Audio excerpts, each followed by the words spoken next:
Ahora vamos a realizar un repaso de aproximadamente 100 preguntas del curso de dermatología, ya finalizando el periodo de preparación, ¿no?, para su examen.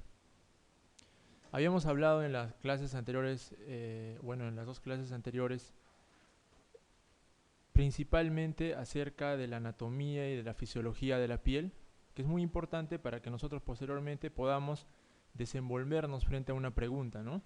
Es muy importante conocer la anatomía, la fisiología, para posteriormente nosotros ubicarnos en el examen, porque muchas veces en el examen no recordamos conceptos, no recordamos puntos específicos, ¿no? Este conocimiento básico anatómico, patológico, fisiológico nos puede ayudar a razonar en el examen y poder desenvolvernos adecuadamente ante una pregunta, ¿no? Entonces yo les sugiero que luego de este repaso que vamos a hacer de las preguntas, siempre hagan también un repaso de la anatomía y fisiología de la piel, ¿ya? Entonces, acá tenemos preguntas que están por grupos más o menos.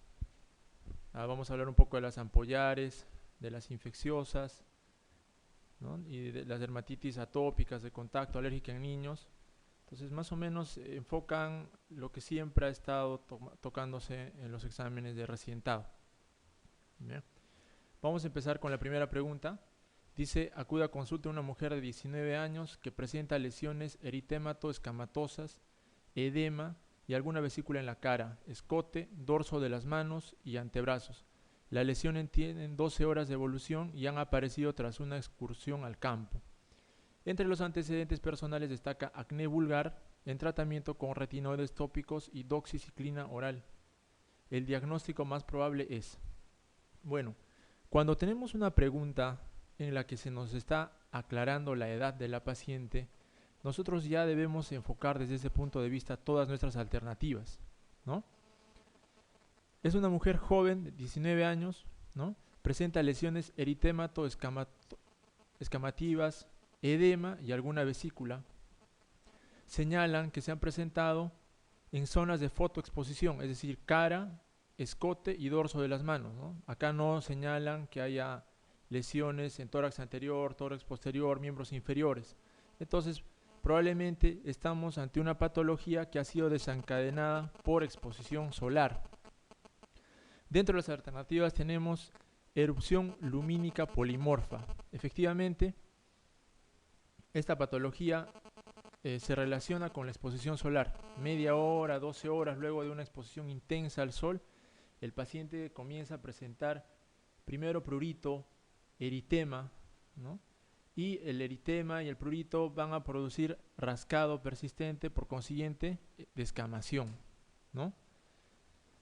Reacción fototóxica, de igual manera, también, como su nombre lo dice, es una reacción ante una exposición solar o no necesariamente solar persistente. Los síntomas son similares a la erupción lumínica polimorfa.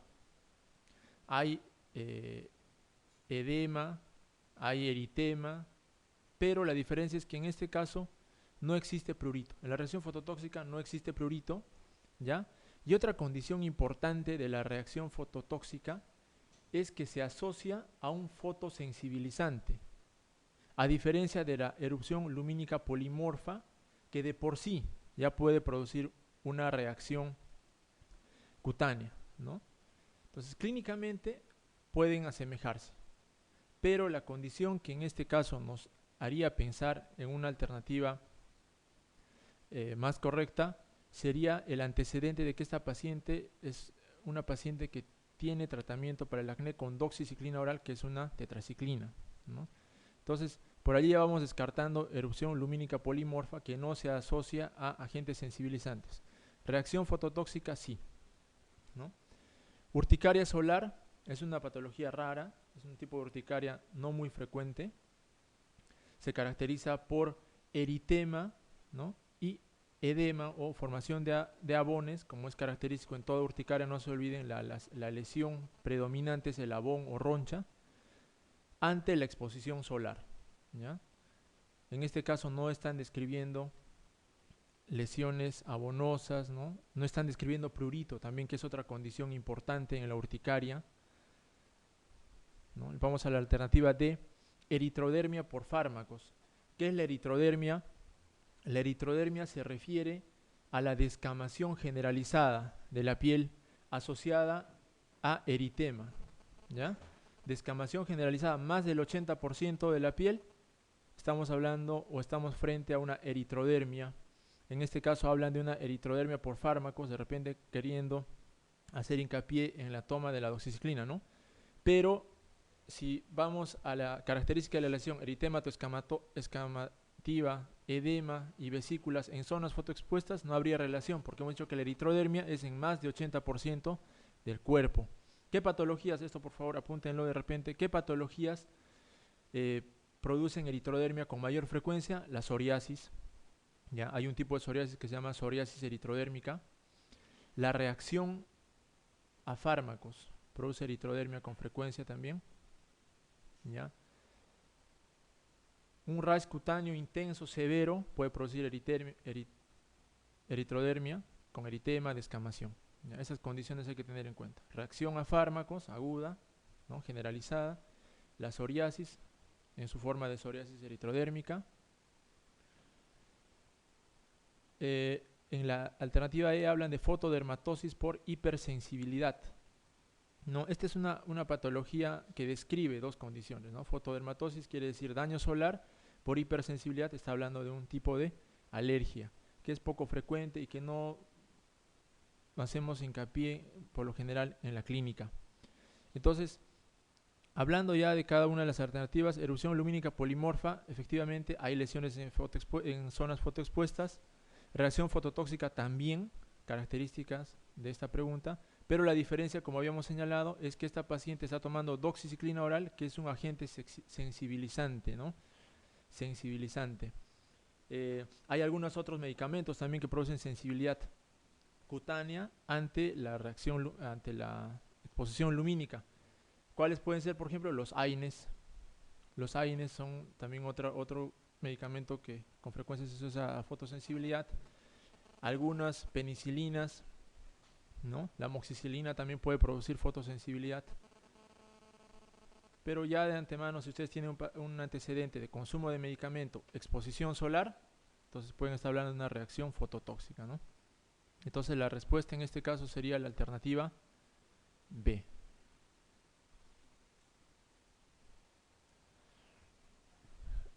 Un paciente de 23 años acude a consulta con un brote intenso de dermatitis atópica que afecta a la mayor parte de la superficie corporal y es muy pruriginoso.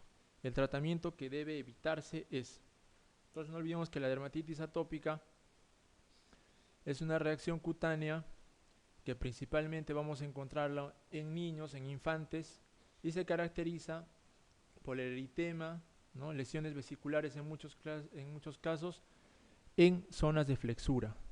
No se olviden, zonas de flexura, si les hablan de un niño, de un joven, de un infante que tiene lesiones pruriginosas en zonas de flexura, en región periorbicular, entonces ya podemos estar hablando de una dermatitis atópica. Aparte que este cuadro también es recurrente, ¿no? Recurrente. Y el prurito, que es característico en la dermatitis atópica. Hablan de antihistamínicos tópicos, tacrolimus tópico. A ver, tacrolimus tópico es un inmunomodulador, para los que no lo conocen. Actúa similarmente que la ciclosporina. Inhiben a la calcineurina, inhiben la replicación del ARN mensajero, y esto va a hacer, el ARN mensajero celular, esto va a hacer que haya una disminución en la respuesta inflamatoria, ¿no? Interleuquina 2, factor de necrosis tumoral. Es un medicamento que se está utilizando con mucha frecuencia hoy en día en dermatología, ¿ya? No olvidemos que la mayor parte de patologías dermatológicas están muy relacionadas con el sistema inmunológico, ¿ya? Ciclosporina oral, como les decía, tiene similar mecanismo de acción que el tacrolimus. Corticoides orales, también medicamentos bastante usados. Corticoides tópicos también. Lo que no se usa en clínica generalmente es los antihistamínicos tópicos. En todo caso, en dermatitis atópica lo que se utiliza son los antihistamínicos orales, ¿no? Entonces, de repente por aquí se podían estar en duda en cuanto al tacrolimus, ¿no? Que no lo conocen mucho, no lo utilizan mucho, pero en dermatitis atópica se está utilizando también en vitíligo. No se olviden, vitíligo lo utilizamos bastante. La ciclosporina se usa en casos severos de dermatitis atópica, ¿no? Que no responden a corticoides orales, a corticoides tópicos. Antihistamínicos orales, no tópicos. Entonces la respuesta en este caso, que nos preguntan que el tratamiento que se debe evitar en dermatitis atópica es el antihistamínico tópico, ¿no? Tacrolimus sí, ciclosporina sí, en casos severos, corticoides orales también y corticoides tópicos también. La pregunta número 3. Enferma de 70 años que consulta refiriendo la aparición desde hace 2 años de lesiones maculovioláceas y asintomáticas en dorso de antebrazos que desaparecen espontáneamente en 2 o 3 semanas de forma irregular y tamaño variable entre 1 y 5 centímetros de diámetro. Las lesiones continúan apareciendo desde entonces sin periodicidad fija, ¿no? El diagnóstico más probable es... Aquí hablan de una lesión macular, ¿no? Una lesión pigmentada. Habíamos hablado que las lesiones maculares pueden ser pigmentadas, o sea, hiperpigmentadas o hipopigmentadas, ¿no? En el caso de las lesiones hiperpigmentadas, hay que ver el mecanismo de producción de esta hiperpigmentación. Si el mecanismo de esta hiperpigmentación es por aumento de la producción, por el aumento del funcionamiento de los melanocitos, por aumento de la melanina, estamos hablando de una reacción cutánea ante un estímulo, en este caso solar, ¿no? Entonces vamos a encontrar las máculas hiperpigmentadas en zonas fotoexpuestas. Habíamos hablado también de unas lesiones maculares producto de degradación de sustancias de la sangre, ¿no? Por ejemplo, en el caso de la dermatitis de éstasis, ¿no? Que es por degradación de la hemoglobina, de la globina, que da la coloración parduzca, media violácea en tobillos y región anterior de tibia. En este caso está hablando de lesiones maculares violáceas y asintomáticas, ¿no? No producen prurito, no están en zonas fotoexpuestas y solamente en dorso de antebrazos. Podría tratarse de una lesión vascular, ¿no? Vascular. La primera alternativa habla de una vasculitis leucocitoclástica. La vasculitis tiene la característica de tener púrpura palpable, ¿no? No es una mácula. Eczema serodérmico se refiere a la dermatitis por resequedad que se da en los ancianos. Esta dermatitis por resequedad va a producir prurito. Y el prurito, el rascado crónico, va a producir hiperpigmentación. Angiosarcoma de Kaposi es un tipo de tumor, ¿ya? Y se manifiesta por lo general con una lesión elevada tumoral, que en un primer momento puede asemejar una mácula, pero que no es recurrente, o sea, no es que desaparece y aparece. Esta va a persistir en el tiempo y va a ir aumentando de tamaño. La púrpura senil es una buena alternativa, es una patología frecuente en los ancianos a partir de los 65 años. Se presentan como lesiones violáceas, ¿no? Son equimosis. Esto por una disminución de la cantidad de plaquetas a nivel sanguíneo, ¿no? Pacientes de 100 a 150.000 plaquetas van a ser lesiones equimóticas violáceas, ¿no? Entonces, la única alternativa que aquí podría tener relación es púrpura senil, porque las otras tres, en el caso de la vasculitis es púrpura palpable, en el caso del eczema serodérmico es lesión pigmentada pruriginosa por resequedad, y el angiosarcoma de Kaposi es una lesión tumoral. La púrpura senil sí es una mácula violácea por disminución de plaquetas, ¿no? La pregunta, líquen plano, no habíamos visto esta alternativa. Líquen plano, no se olviden, es una lesión elevada en placa. Este es muy importante, el líquen plano siempre preguntan en los exámenes. No se olviden que la característica del líquen plano frente a otras placas es que presentan una trama reticulada. Porque si hablamos, por ejemplo, de lesión en placa eritematosa, elevada, descamativa, podríamos hablar también de psoriasis, ¿no es cierto? Pero en el caso del líquen plano, mantienen las líneas celulares, ¿no? Las líneas de la piel, o sea, es una trama reticulada. Inclusive se profundizan más, se nota más. Entonces el líquen plano no tiene nada que ver tampoco. La pregunta número 4. La mezcla de grasa más líquido constituye una base medicamentosa dermatológica que se denomina. La mezcla de grasa más líquido constituye una base medicamentosa dermatológica que se denomina. Claro, acá pomada y ungüento tenemos en las alternativas. Son dos lesiones, son dos preparados que son semejantes, pomada y ungüento. Ambos van a tener grasa, ¿ya? Ambos van a tener grasa. ¿Cuál es la diferencia entre una y otra? Que en el ungüento la cantidad de agua va a ser prácticamente nula. En pomada hay grasa y hay pequeña cantidad de agua. Loción es un preparado líquido netamente. Crema es un preparado en la que predomina la sustancia, el medicamento y el agua. Predomina el agua. Entonces haríamos una escala allí, ¿no?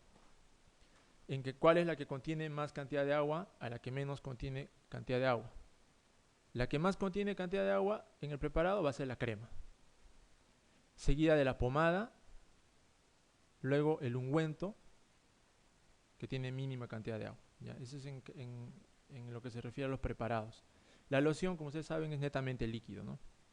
Y pasta al agua es un preparado a partir de un compuesto sólido totalmente. ¿Ya? Una consistencia más pastosa que la crema. Hay un poco de confusión de repente allí. Pomada y ungüento, no se olviden, es grasa, ¿ya? La sustancia medicamentosa más grasa. En el caso de la pomada hay una pequeña cantidad de agua, en el ungüento no hay nada de agua, por eso la absorción del ungüento es mayor. En la crema es la sustancia medicamentosa más agua, no hay grasa. La loción es líquida netamente y pasta al agua tiene una consistencia mayor que la crema. Entonces en este caso la respuesta grasa más líquido sería pomada, ¿no? Porque habíamos hablado que el ungüento es netamente grasosa, ¿no? Pomada, entonces la respuesta en la 4, pomada. La elevación cutánea circunscrita, consistente, habitualmente de pequeño tamaño y evolución fugaz se denomina. Elevación cutánea circunscrita, consistente, habitualmente de pequeño tamaño y evolución fugaz se denomina, goma. Goma es una lesión elevada que se caracteriza, no es tan circunscrita, ¿no? La goma es más nodular. Y la característica de la goma es que va a drenar el contenido al exterior. Esa es la característica de la goma. Pústula es una lesión elevada también, es circunscrita también, ¿no? Es de pequeño tamaño, también puede ser de evolución fugaz. Sin embargo, la característica de la pústula es el contenido, ¿no? Es el contenido. El nódulo es una lesión elevada, palpable, principalmente palpable. Cuando hablen de una lesión elevada palpable, siempre se habla de nódulo. ¿Ya? Es una de las pocas lesiones en dermatología que tienen que palparse, ¿no? Porque la mayoría de lesiones en dermatología se miran, ¿no? La pápula es una lesión elevada, circunscrita, ¿no? Es habitualmente de pequeño tamaño, no olvidemos, menor de 1 centímetro, ¿no? Y el tubérculo es una lesión elevada también, pero que no es circunscrita. El tubérculo no va a tener bordes delimitados. Entonces, en este caso, la respuesta sería la alternativa de pápula, ¿no? Lesión elevada cutánea circunscrita. No olviden también lesión elevada y lesión plana, ¿no? Lesión plana es mácula, lesión elevada puede ser con contenido líquido o con contenido sólido. Con contenido líquido puede ser vesícula o pústula. Y sólida, o sea, lesión, puede ser pápula o placa. ¿Ya? Esa forma de recordar es importante. Tenemos lesión elevada y lesión no elevada. Lesión elevada puede ser con contenido sólido o líquido. Con contenido sólido es pápula o placa, y con contenido líquido puede ser ¿no? la vesícula, pústula, ampolla. ¿No? 6. Intertrigo se denomina en dermatología A. Intertrigo es una patología frecuente, es una lesión en la que hay pérdida de la solución de continuidad cutánea, pero que alcanza solamente hasta epidermis, ¿ya? Epidermis. Es frecuente ver intertrigo en pacientes con micosis cutáneas, ¿no? Dermatofitos cutáneos van a producir las tiñas, producen intertrigo. La característica del intertrigo es que se van a presentar principalmente en pliegues, ¿ya? En pliegues. Entonces vemos las alternativas.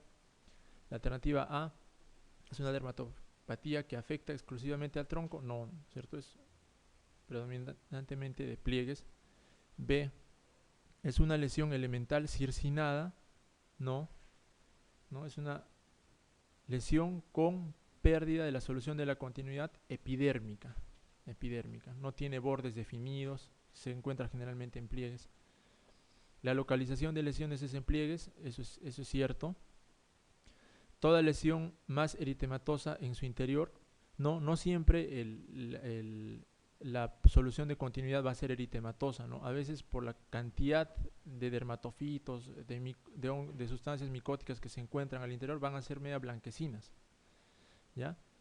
Y la alternativa E, que dice cualquier lesión dermatológica que tiene mucho exudado. No, acá habla de cualquier lesión, hay muchas lesiones que tienen mucho exudado, ¿no? Entonces la alternativa más correcta vendría a ser la alternativa C, la localización de lesiones en pliegues. Intertrigo. 7. Acá dice, ¿cuál de las siguientes afirmaciones referentes a la leucoplasia vellosa oral o oral vellosa que se asocia a la infección por VIH es incorrecta? La leucoplasia oral vellosa, no se olviden, es una lesión premaligna. Es la lesión premaligna más frecuente de la cavidad oral, ¿ya? No olvidemos que hay otras lesiones premalignas también que debemos conocer. Por ejemplo, la queratosis actínica es una lesión premaligna que puede desencadenar en un carcinoma epidermoide, ¿ya? Pero en este caso vamos a encontrar queratosis actínica en zonas fotoexpuestas, ¿no? Pero hablando de la leucoplasia oral vellosa, esta es la más frecuente en mucosa oral. Lesión premaligna más frecuente en mucosa oral. Bueno, la leucoplasia oral vellosa no tiene una etiología clara, no tiene una etiología conocida. Se habla de una asociación con Candida albicans y se habla con Epstein-Barr también y con virus del papiloma humano. Son tres condiciones en las que se ha asociado la leucoplasia oral vellosa, ¿ya? Puede desencadenar en cáncer de células escamosas, ¿no? La leucoplasia oral vellosa es una premaligna, por eso les decía. Es asintomática, por lo general no duele, a diferencia de la candidiasis, que viene a ser un diagnóstico diferencial. Existen células balonizadas en la histopatología, dice la alternativa B.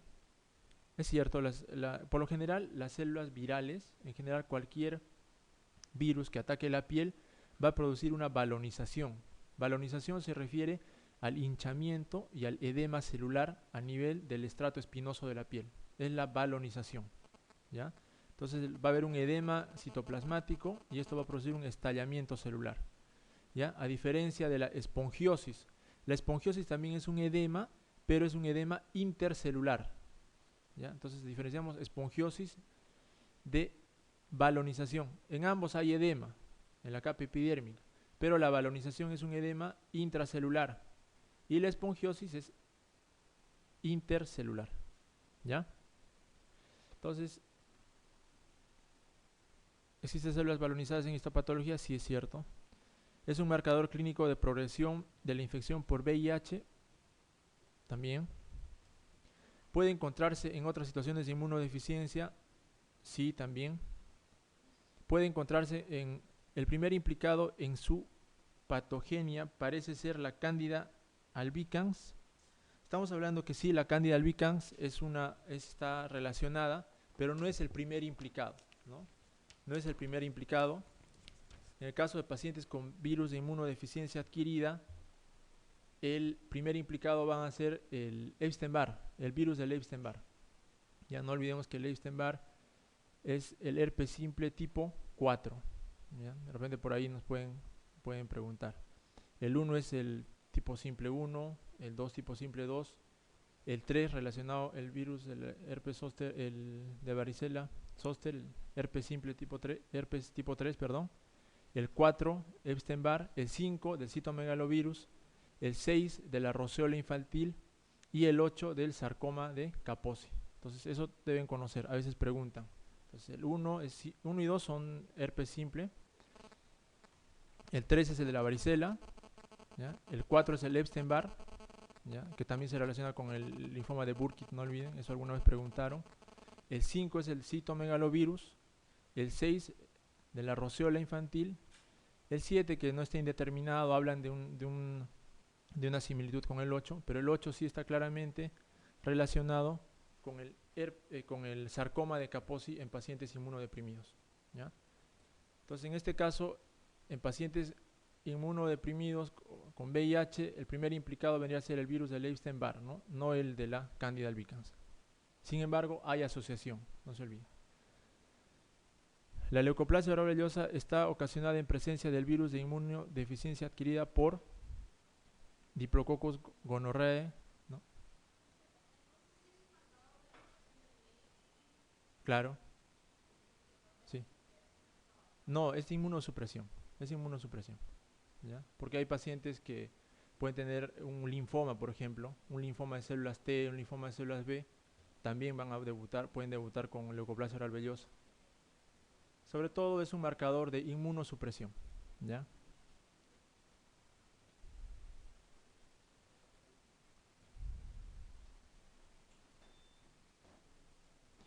Ya, la 8.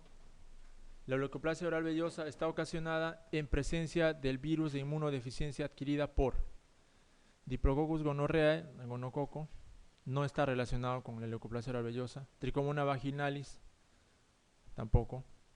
Herpes simple tipo 2, no. Hablamos del tipo 3, ¿no? Que es el Epstein-Barr. Y el papilomavirus también está relacionado, pero no olvidemos, en inmunosuprimidos, el que más se relaciona es el del Epstein-Barr o herpes tipo 3.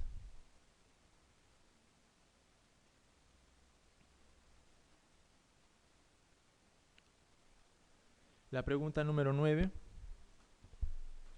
Un niño de 6 años acude a consulta por un cuadro de febrícula de 3 días de evolución con dolor a la deglución.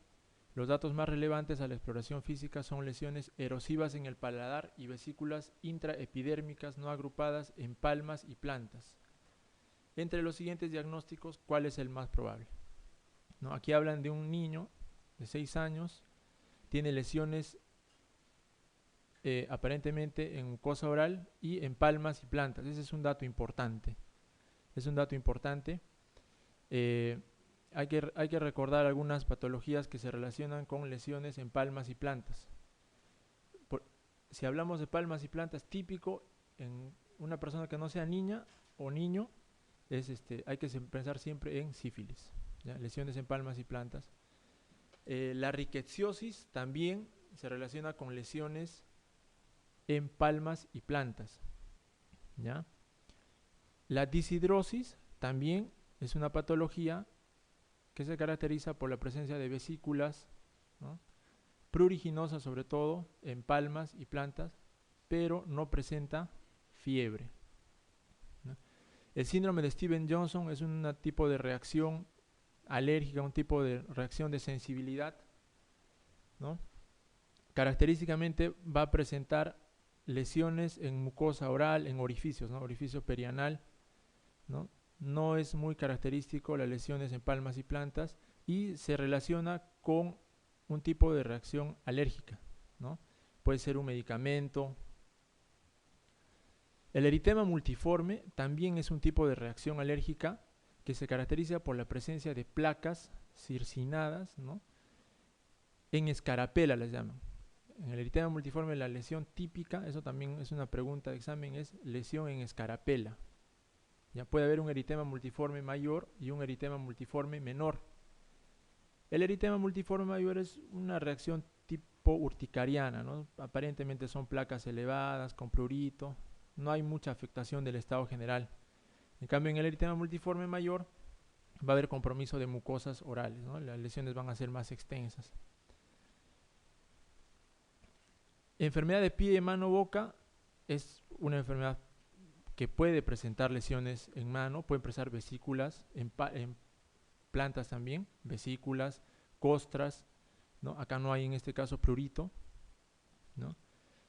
En este caso tendríamos el diagnóstico diferencial entre rickettsiosis y enfermedad de pie, mano, boca, ¿no? Habíamos hablado, no hay antecedente de consumo de ningún medicamento, no hablan acá al menos en la pregunta. Deshidrosis hemos dicho que no compromete el estado general, o sea, no hay febrícula. Entonces nos quedaría el Steven Johnson igual, es una reacción alérgica ante la ingesta de un medicamento. Nos quedaría rickettsiosis y enfermedad de pie, mano, boca.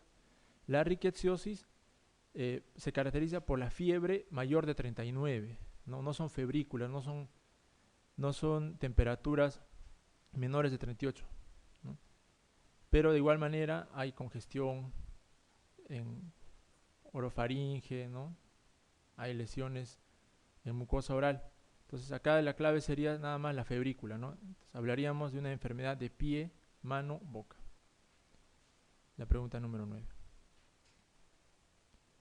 La 10. Un hombre de 65 años presenta